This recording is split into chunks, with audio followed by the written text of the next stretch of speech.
Welcome back, everybody, to another episode of Indie Reads Aloud. I love having authors come back over and over and over again because it means I get to know them better, I get to know their work better, and I get to share it all with you. Today, Natcole Staskiewicz is back. Welcome back, Natcole. How are you? I'm doing great. How are you? I'm fantastic. It's a little Mm-hmm. drizzly here, but I don't mind. I like the rain. Mm-hmm. So, for those of you who missed Natcole's last episode, she read a fantastic children's book for us. So you have to go back and read it because I had such fun listening to it. I went and bought it for my nephew. Oh, So yeah. just Thank you. putting it out there, you guys, go buy the book. It's fun.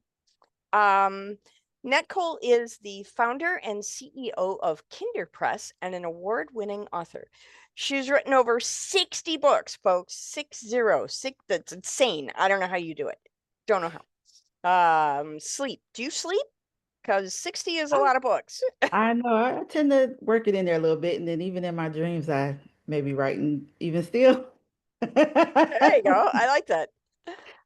Included in that massive catalog, Nat Cole has written workbooks, coloring books, low content journals and planners, and a nonfiction work that discusses obtaining financial freedom.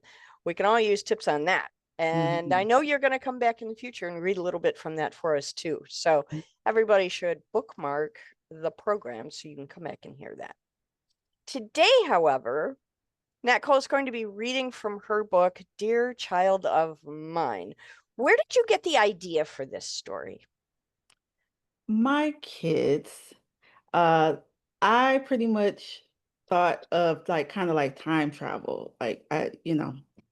How many ways can I tell you I love you? How can I provide you with support even when maybe you may or may not have access to me? Because this will be for my great, grandkids. I love that you're So thinking of this as a legacy book. I love it. yes, absolutely. So just thinking of the positive messages and encouragement that I wanted to provide and that other parents, want to provide to their kids. I wanted to create this book, Dear Child of Mine, and dedicate it to my legacy. That's fantastic. Thank you. There's something that you did that I think is really wonderful with this title. You also published it in two different formats, one for sons and one for daughters. Yes.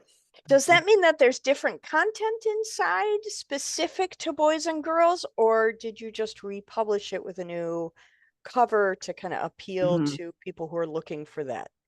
For a new cover, it's the same story, but with pictures related to a boy. Awesome. Okay, so the interiors are a little bit different. Yes, just a little bit. Yeah. Great. I'm really looking forward to hearing you read this. I love children's books. As a small person, I was just indoctrinated in the library, and it's become one of my favorite things. I was always that kid sitting on the carpet right in front of the rocking chair every Hmm. Sunday morning. So I love it when people read to me. And I understand you're going to share your screen today so we can see all the illustrations up Yes. close. So when you're ready, please go ahead and take the microphone, share your screen, and read aloud. Okay. Can you see it? Yep, we can. Okay. Great. Dear child of mine, you have come from a family with a mighty village. Our will is strong, our connection unbreakable, born of many talents with no limits. There are musicians, there are technicians, there are photographers and videographers, there are artists and authors, there are entrepreneurs, and there are veterans and much more. What will you be? One thing is for sure. This is what I know. I send you a message with hopes of how far it will go. When it is your turn, dear child of mine, be a child.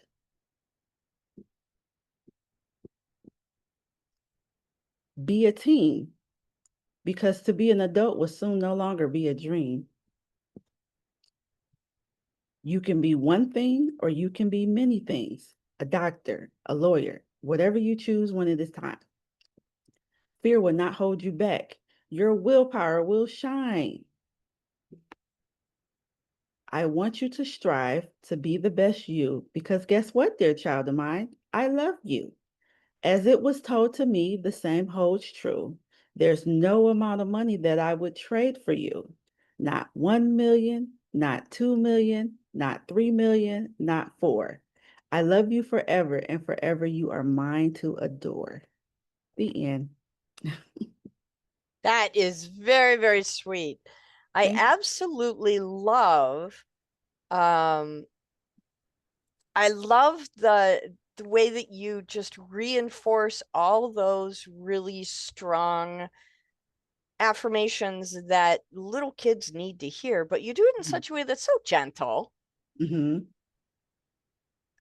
It's super fantastic. What has Thank been you. the response from your children when you Oh, first published this book and showed it to them? What was their yeah. response? They love it. Part of it, for the images, the characters, they go, "Oh, mom," but I know part of it, they'll appreciate more when they're older, but they appreciate the kind message and it allows me to also, share in the book because, how often do you say I love you and, you know, Mm. I show it all the time, but here, like, look at this book, it's dedicated to you. And so they read through it and, they loved it. They were, how young kids are about it, but, they they No, love I think that's great. I think it's great. How old are your children? they are 19 and 23 now. Wow. Okay. Yeah.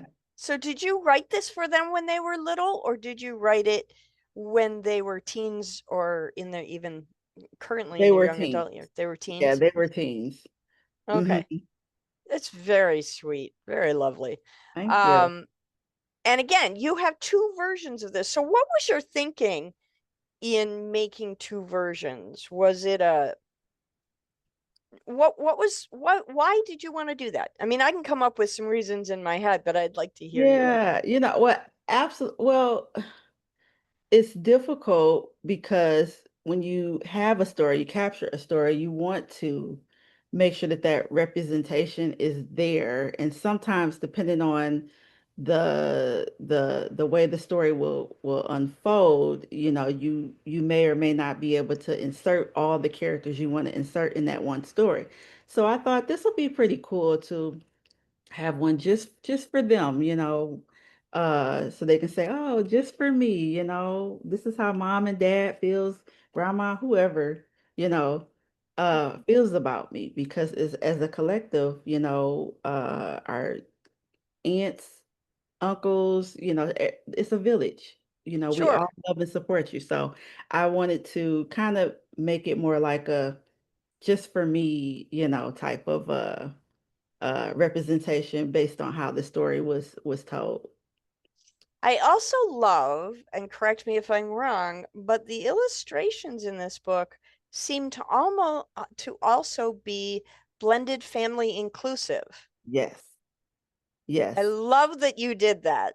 absolutely. And well, the reason behind that is, the representation of my family, have an interracial family, and I didn't see many books that Yeah. showed that representation. And No, based there are not all of my many. books, all of my books are biracial characters, and there's different shades to that. So I wanted them to also be able to see in my, grandkids, Hmm. to be able to see that representation as well. Well, to see a reflection of themselves and the family that they live in. I love that this would be a great gift for children in foster care or who are transitioning from foster care into adoption Mhm. because it just seems so beautifully inclusive. I absolutely love this. I'm so glad that you came on the program to read it for us today. Thank you so So much. you're so welcome. I hope you come back again. I will. I I will. know you have more children's books, so I I really want to hear do. the I rest of them. do. I'll be All back. righty. I'll be back before you know Thank you so it. much. You're welcome.